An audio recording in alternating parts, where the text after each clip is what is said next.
Country at that.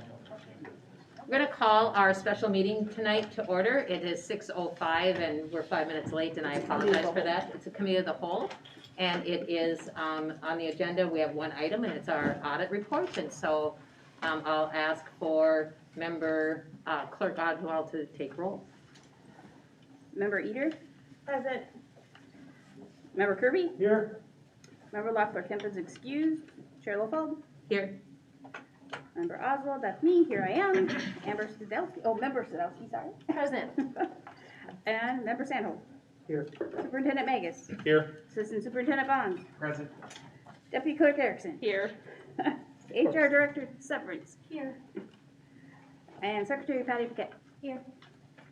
And the student reps are excused for this meeting. We have a quorum. Awesome. So I call this to order, and I turn it over to CFO Erickson as I dig out for a pen and try to get set. Thank you, Chair Lofeld, and thank you, board members, for allowing us to have a brief explanation of the audit report. We do this each year. Board members received the audited financial statements last month, and now Michelle Swoboda from Whipley is here tonight to just give us a overview of our financial condition and some of the highlights from our audit report. And we are welcome to answer some questions tonight. We do have a timeline because the regular school board meeting starts at 6:30, but also very open to having discussions after the board meeting. Please reach out to me and we can schedule some time to go over in more detail where we are. So with that, I'm going to turn it over to Michelle. Great, thanks for having me. So our presentation is up there, but I know you have a printed copy because some of the numbers are pretty hard to read on screen. But I will just go over the audit. So basically I want to talk about our responsibility, what we are required to do, issue an opinion on the basic financial statements, report on compliance and internal controls over financial reporting, report on compliance and internal controls over federal programs in accordance with uniform guidance, which, just a reminder, if the school district spends more than $750,000 in federal funds, we're required to do an additional audit under uniform guidance, and you're well past that dollar amount. And then report on compliance with the Minnesota statutes that we're required to test, which is 7 different categories. So our results this year, we did have an unmodified opinion on the basic financials, which is a clean opinion. We did have several internal control findings this year. Material weaknesses. Essentially, we did quite a few audit adjustments, some reconciliation of significant accounts, which we did work with the district on, and we got all that cleared up. And then financial statement presentation and disclosure. In the past, Peggy has prepared the financials for the district. Now Whipley has been asked to prepare those. So this is a very common finding that you'll see when your auditors prepare your financials for you, because they're really responsibility of the district.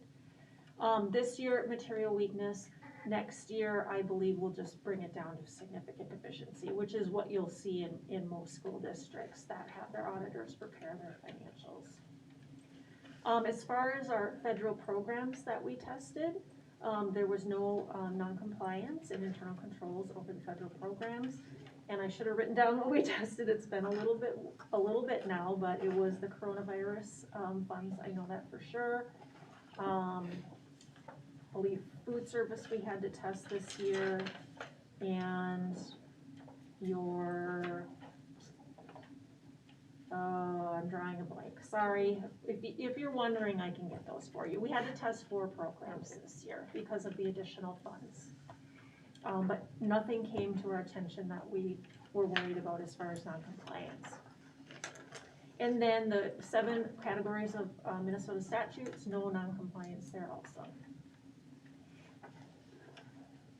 First, I'll just quick go over your general fund. You do have an unassigned fund balance, so that is everything that's left over after you take out the non-spendable, the restricted, and the assigned portion. And you'll notice you did have a nice increase this year of about 1.8 million. Keep in mind, we've got this up at 9 million on the slide, because really your goal is to have 10% of your general fund expenditures. So if you were gonna have that, you'd be up in more than $9,000 range, so that's what you're striving for, to bring that balance up to, that balance. And just to clarify, we have a policy that's 8%. Oh, 8%, but sorry. due to our growth in our general fund revenues and expenditures due to the ESSER funds, it's tweaking us up over to the 120 million mark between all of our funds. So it actually is almost close to $10 million is what our new target would be as a fund balance goal. Sorry, 8%, I got that wrong, but you did have a little bit of an increase. And just as an informational item for others who might be following, it says attachment pending on the board book, so we'll add We are that. adding it, yes, yep, Good, just in case anybody might be. yes. Okay. So is this 8% or 10%? We are 8% as a fund balance policy. Okay.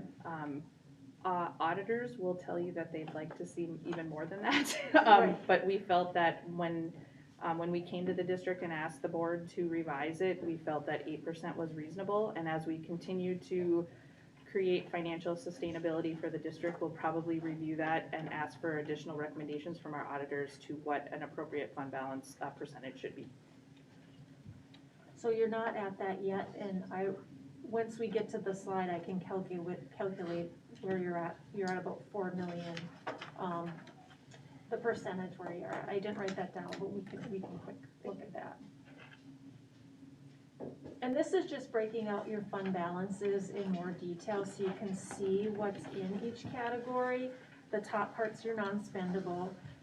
Next section is all your restricted, and if you look at the far column, June 30th, 2021, you have total restricted of about $5,280,000, which was an increase of about 2.5 million over 2020.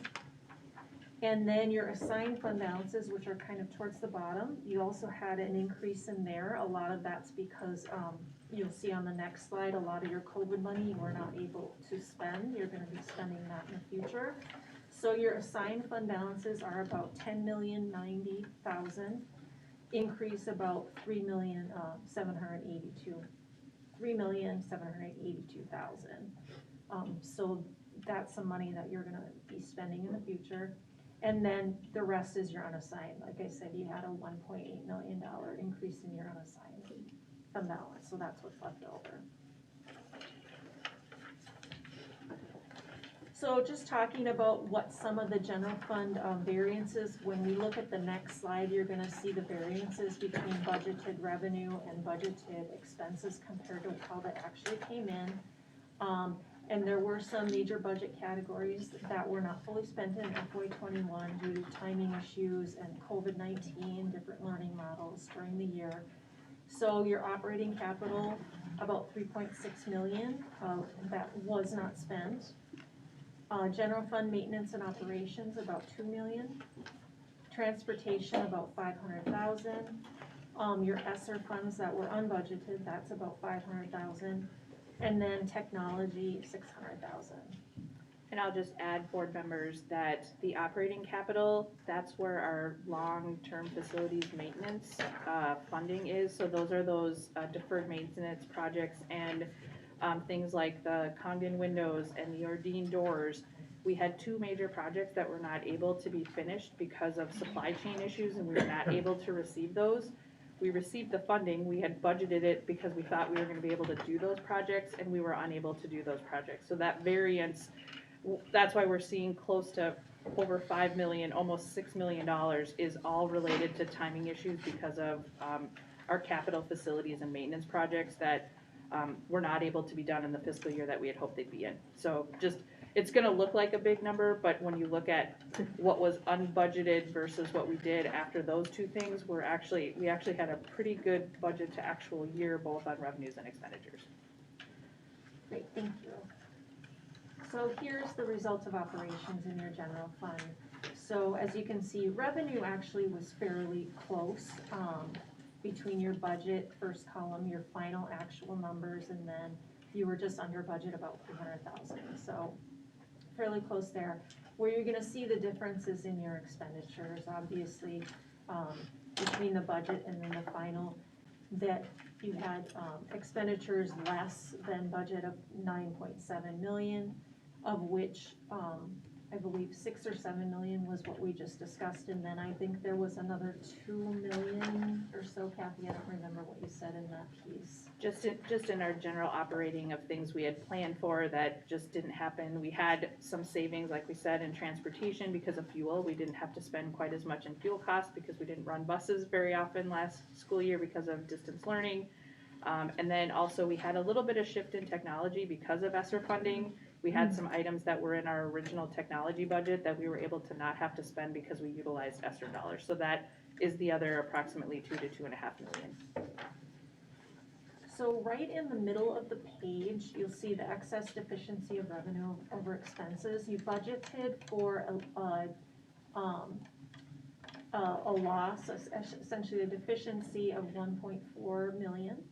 You actually came in at an excess of 8,074,000, so a positive variance of 9,486,000. You did have some other financing. You did issue some debt, which was a refunding to pay off some older debt, so that's what's in the other financing sources. So total net change in fund balance, right middle column, right towards the bottom, 8,195,000. So that brings your fund balance in the general fund at the end of the year up to 19,674,000. Of course, keeping in mind some of that money that you were under budget in expenditures, you're gonna be spending in the future. So whatever happens, some of that fund balance is gonna be spent down for that. And just a quick clarification on the budget, which looks like a deficit. We added projects in our LTFM and our operating capital that we haven't yet received the levy dollars, so we have to put the expenditure budget in, but the revenue comes as a reimbursement. So that is not like we were planning on going in the hole, it's just the timing of the levy versus timing of the year. So we added those projects because we had hoped we were gonna be able to do them, but the levy money is coming this year rather than last year. Food service, so revenues under budget of, our column, 1.568 million, but then expenditures were also under budget, 1,424,000. And I do have an error in this slide, and I apologize for that, but you had budgeted a deficit of 143,000. The actual deficit was at 287,000. That 2,992,000, that's not correct. You actually had a positive variance in the budget of 144,000 and not 22. That slide did not calculate correctly. So at the end of the year, you had a fund balance, a decrease in that fund balance of down to 1,054,000. And keep in mind that all of that fund balance in food service is always gonna either be non-spendable because it's in inventory, or it's gonna be restricted. And just a quick reminder on food service, this was an area where we had all free lunches last year, so we didn't do a lot of our extra a la carte and other ways to generate revenue in food service. So this was planned. We made a goal of trying to keep that fund balance stable. It is our goal to try to keep a minimum of $1 million in that fund balance, just to keep, so we've been teetering on and off the last several years, right around the $900 to $1.1 million mark. Your community service fund, again, budgeted a little bit of a deficit, 386,000. You actually had a positive net income in that fund of 253,000, so a positive variance of 640,000. Again, if you look at the bottom, all of that fund balance is either going to be made up of prepaids or it's all restricted at the end of the year. So you have to spend it for those specific purposes. And just a quick reminder on community service, we collect levy revenue for community service, but we had very little activity in our community service for expenditures, so we had less people we had to pay. So that's part of the reason why we're seeing some of the growth in that reserve for community education, but they're spending that down this year. We also did a transfer in using some of our ESSER dollars to help pay for the childcare. So that helped offset where we would have initially saw a deficit in that area. So we actually utilized transferring in some of the ESSER dollars to help cover the cost to make sure that that fund stayed stable. Capital Projects Fund, I did just put this in here, although you had no budget in here, but I just wanted to point out, there were some expenditures, 1.6 million. There was hardly any fund balance, now it's at a deficit. I can't remember, Kathy, what the plan is to, These are the $31.5 million bond sale that happened this fall. So we worked with the Minnesota Department of Education. We had to report our expenditures when they expended. So there were the initial costs of planning and professional services in fiscal year 21. So they're sitting in what we call fund balance 463, but now all of the proceeds have come in. So now it will have a large fund balance and we'll be spending that down over the next 24 to 36 months. perfect, thank you. On what again? That's our capital, or our construction So what are we fund. spending it down on? The project on the hill? Central on the Hill, yep. Okay. Debt Service Fund, you actually, fairly close in your budget, revenue and fairly close in your expenditures. So you actually had an excess in this fund in the middle column of 386,000. You did do issuance of new bonds and then put a payment to your escrow agent for the new bonds to pay off the old bonds, which will be paid off pretty quickly here. So that's what that next section is, of the issuance of bonds and then the payment to the escrow agent. So you did come down to a total net change in fund balance right in the middle of 714,000. And keep in mind that this again, fund balance is going to be all restricted for debt service, etc.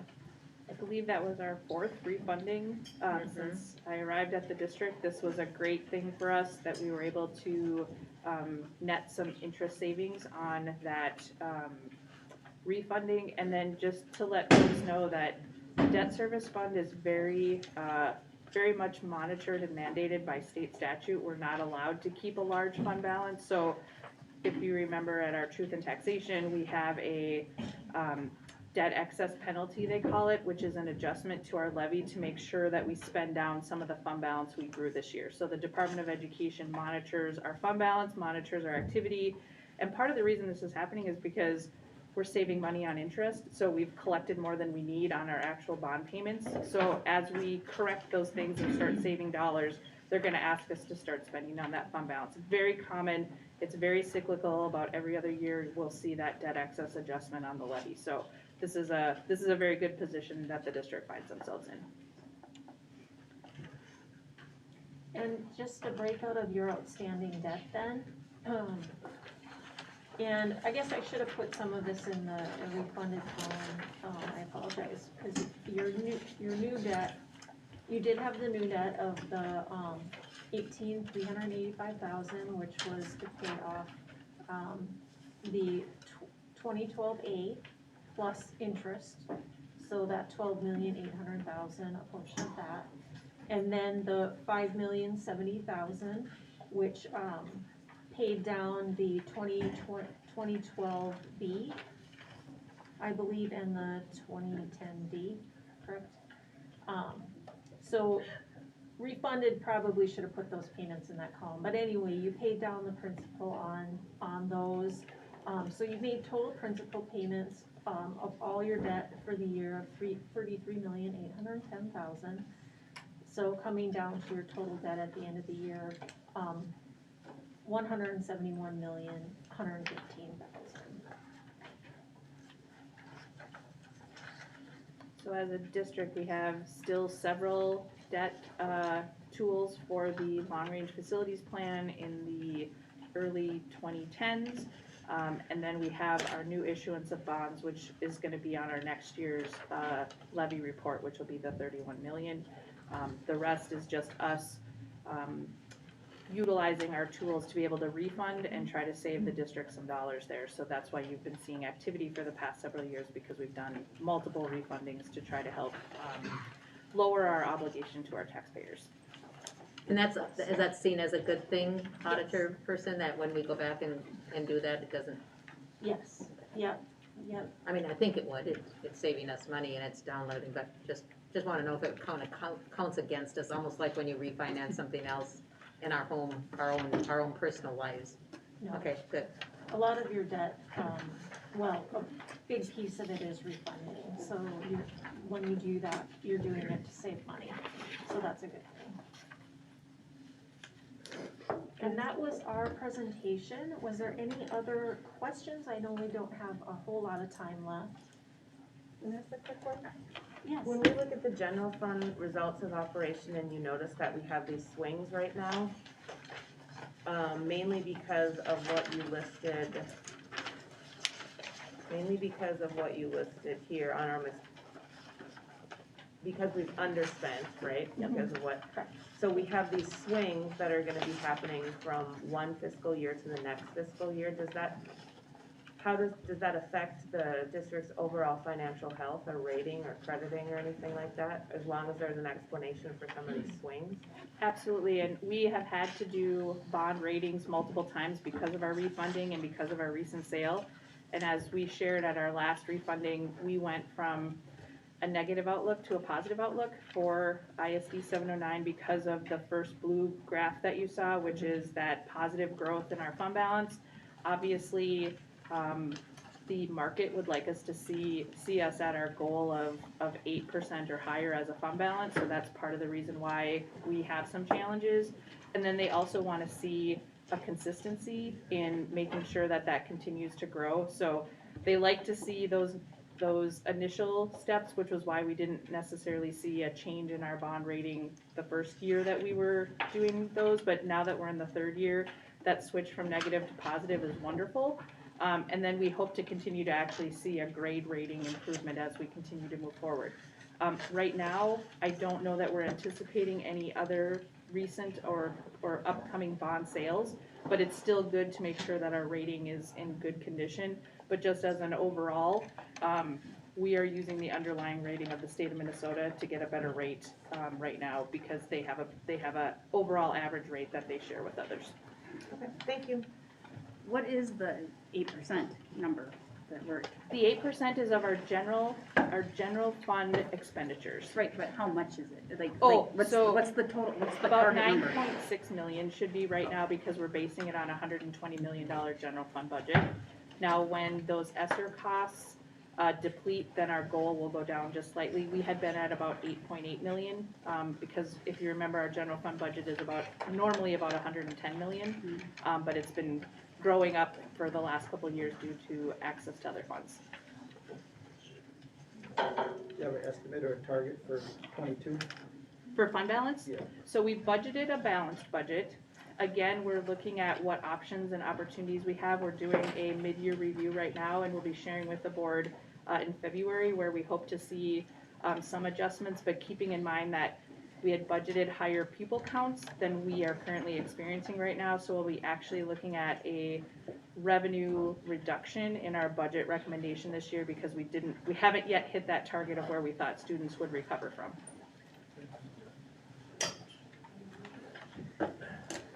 You know, just as a board, you know, we've got this report, we've gone through it, and thanks for your explanation. I don't know if there's a desire of other board members, and we can discuss it, but of just kind of maybe revisiting some questions. Again, we're just 2 minutes from our 6:30 start, and if you have questions on this, there's no reason, we're not voting on this tonight, or, okay, it's not a voting thing. It is not. This is just So, informational. yeah, so we certainly have the opportunity to ask questions after the meeting, ask questions maybe at our next committee of the whole meeting, if there's a desire to put it on the agenda. And then you could reach out to CFO Erickson between now and the committee of the whole to either get your answer or further have just a brief discussion. I don't think there's, but I would imagine after you digest this a little bit that you'd want to ask some questions. And I know you've always been open to that. And Very welcome to Yeah. answer any questions for folks, and I know as a new school board member, I'm hoping to get connected with you so we could spend some time together. And but as always, please don't hesitate to send an email or give a call. I know with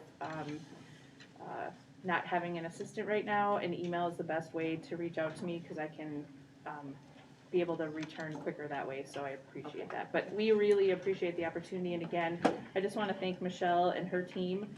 This has been a very unique year, as you know, in our finance team, and unfortunately, Simone could not be here tonight. She had some unexpected health issues we had to deal with, so she wasn't able to be here in person, but she was a very influential and critical person in this process, and we look forward to sharing a little bit more with you about that. But in terms of being able to work with the team, and as we transition from a longstanding finance manager to someone brand new, was a lot of adjustment. And then to Michelle's point of being able to get that support from our auditors to have our financial statements done professionally, that's part of, and that's a very common thing to do for districts. So we'll continue to share more information with you. And again, we welcome the opportunity to meet individually, or if anyone has, you know, an opportunity that would like to come in and check in with me, I would love that. So appreciate it.